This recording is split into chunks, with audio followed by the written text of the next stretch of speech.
जिस कमरे की हमने बात की वो क्या था, हमारी जिंदगी का गुजरा हुआ कल वाला कमरा, कि हम अपना जिंदगी का ज्यादा वक्त जो है उस कमरे में गुजारते हैं जो हमारी जिंदगी में से गुजर चुका था। आज हम जिस कमरे के बारे में बात करेंगे, हमने ये अपनी जिंदगी में जो है ना मुख्तलिफ कमरों को खुद बनाया है। देखिए, जब हम घर बनाते हैं तो घर बन गया, प्लास्टर हो गया, तैयार हो गया, उसके बाद हमें ये भी जरूरत पड़ती है कि हम इसको सजाएं। ऐसे ही हमें ये लगता है कि हमें इसे सजाना चाहिए और हम सजाते भी, रंग करते हैं, कोई ग्लोब लगा देते हैं, कोई फूल बूटे बना देते हैं, खूबसूरत पर्दे लगा देते हैं, कोई बीरे लगा देते हैं, मुख्तलिफ कलर करते हैं कि एक दीवार पे ये करो तो पीला अच्छा लगेगा, लाल अच्छा लगेगा, या कर लेना तो सोना लगेगा, यानी कि सजाते हैं हम घर को। तो इसी तरह हमारा ये जो बदन है इसमें भी हमने कमरे बना रखे हैं। तो इसी तरह जिस तरह हमारा घर जब बन जाता है, सज जाता है, तैयार हो जाता है, तो कुछ अरसे के बाद उसे क्या होती है, मरम्मत की जरूरत पड़ती है। ऐसे ही कुछ अरसे के बाद जो है वो मरम्मत की जरूरत पड़ती है। और मुझे लगता है कि हमें आज कलाम नहीं, हमें आज आपस में बातें करके और अपने टाइम को खत्म कर देना चाहिए। ऐसा ही है, आज हम कलाम नहीं सुनने आए, आज हम जो है ना सब आपस में बातें करने के लिए आए। अफसोस है। तो हम थे यहाँ पर कि हमने अपनी जिंदगी को महदूद कर दिया है। जिस तरह हमें जरूरत पड़ती है कि हम कुछ साल के बाद अपने घर को रिपेयर करते हैं, किसी से छूट गई, कहीं जगह से प्लास्टर उखड़ गया, कोई कलर खराब हो गया, तो इसी तरह हमारा जो जिस्म है इसमें जो हमने कमरे बना रखे हैं इसको भी मरम्मत की जरूरत पड़ती है। कब पड़ती है मरम्मत की जरूरत? जब आप एक कदम सुधार की तरफ बढ़ा देते हैं। सिर्फ इतवार के दिन चर्च आके बातें करके चले जाने से बरकत नहीं मिलेगी। सिर्फ इतवार के दिन पाक कलाम को सुनने से बरकत नहीं मिलेगी। अपनी जिंदगी के अंदर जो हमने कमरे बना रखे हैं, हमें उनको रिपेयर करने की जरूरत है। हमें जरूरत है उनको रिपेयर करने की। क्यों?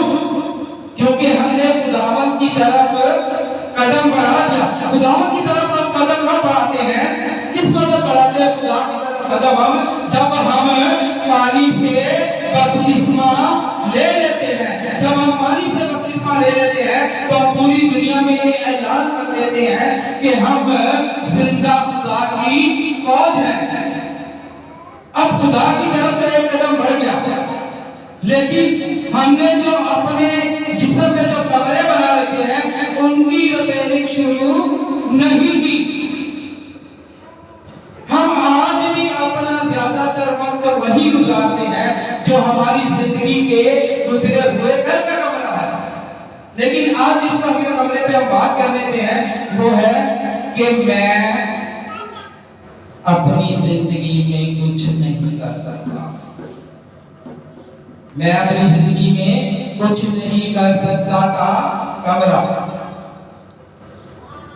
खुदावंद का पाक कलाम हमें किस तरह बताता है, जैसे कि हमने पिछले इतवार की बात की, अखरूज की किताब उसके 4वें बाब में से हमने एक हवाला पढ़ा था। तो उसमें हमने देखा था कि खुदावंद का बंदा किस तरह काम को करता है, खुदा अपने बंदों से किस तरह काम को लेता है। उसने क्या कहा? खुदा ने कहा तू जा फिरौन के पास जा और उसको कह कि मेरे लोगों को जाने दे। वो जानता था कि फिरौन के पास जाऊंगा तो वो क्या करेगा, मुझे काट देगा, मुझे जान से मार देगा। उसने कहा खुदावंद तूने गलत बंदे को चुन लिया है। मैं ये काम नहीं कर सकता। आज हम भी ये कहते हैं, मैं ये नहीं कर सकता, मैं ये नहीं कर सकता, मुझसे ये नहीं होगा। मैं तो एक सफाई करने वाला हूं, मुझसे कैसे ये होगा? मैं तो एक मजदूर हूं, मुझसे ये कैसे होगा? मैं तो एक नौकरी पेशा आदमी हूं, मुझसे कैसे होगा? मैं तो रंग करने वाला हूं, मैं तो घर के कामों से मुझे फुर्सत नहीं मिलती, मैं कैसे कर सकती हूँ?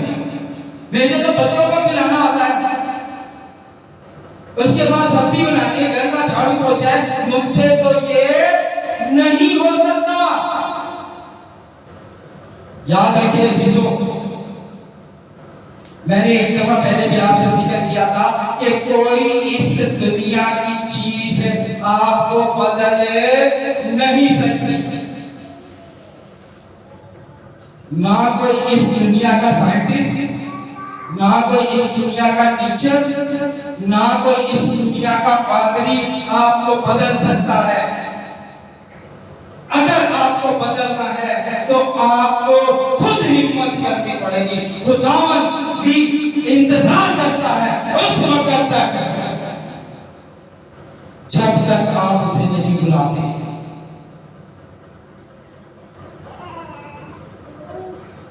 आप खुद से कोशिश करते रहते हैं, कोई भी काम है आप खुद से करते हैं, कोशिश करते हैं मैं ये भी कर सकता हूँ, मैं वो भी कर सकता हूँ, आप कोशिश में लगे रहते हैं। रूहे ज़मीन पर भी देख लें, आपके आसपास करीब करीब जो भी बहन भाई रिश्तेदार रहते हैं, हालांकि वो उस काम को कर सकते हैं, कोई भी काम है वो उस काम को कर सकते हैं, आपसे वो काम नहीं हो रहा लेकिन आप उसको कोशिश करते रहते हैं। उस वक्त तक वो आपको नहीं बताते जब तक आप उससे राय नहीं ले लेते।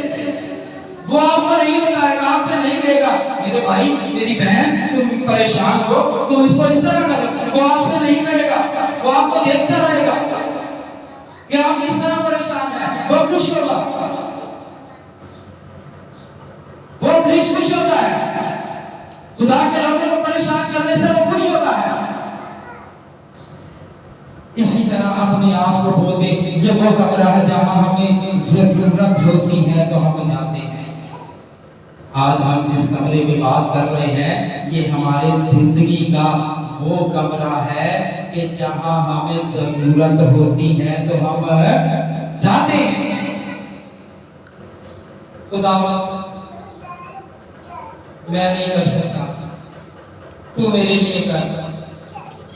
ए बाबा मुझे इस बीमारी से निजात दे दे, ऐ खुदावा तू मुझे नौकरी दे दे, ऐ खुदावा तू मुझे रुपया पैसा दे दे, ऐ खुदावा तू हमें ये साथ कर दे, ऐ खुदावा तू मुझे ये चीज दिला दे, ऐ खुदावा तू मुझे वो चीज दिला दे, ऐ खुदावा तू मुझे गाड़ी दिला दे, ऐ खुदावा तू मुझे अच्छा घर दिला दे, ऐ खुदावा तू मुझे अच्छा रोजगार दिला दे।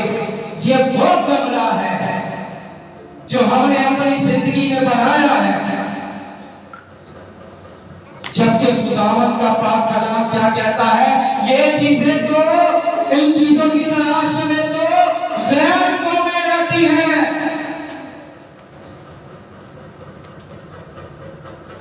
जो मेरे मानने वाले हैं ये चीजें तो उनको मैं इनाम में दे चुका हूं, लेकिन हम आज भी उसी कमरे में बार बार जाते हैं।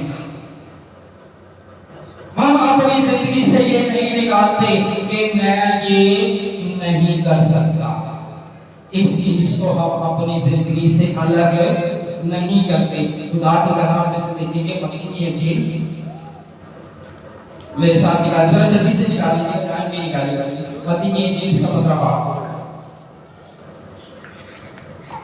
खुदा हमको मौका देता है, खुदा से लोगों से मत्ती की इंजील 15 बाब उसकी 32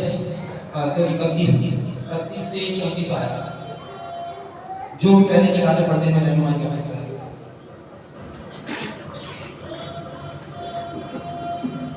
और यीशु ने अपने शागिर्दों को पास बुलाकर कहा, मुझे इस भीड़ पर तरस आता है क्योंकि ये लोग 3 दिन से बराबर मेरे साथ हैं और इनके पास खाने को कुछ नहीं, और मैं इनको भूखा रुखसत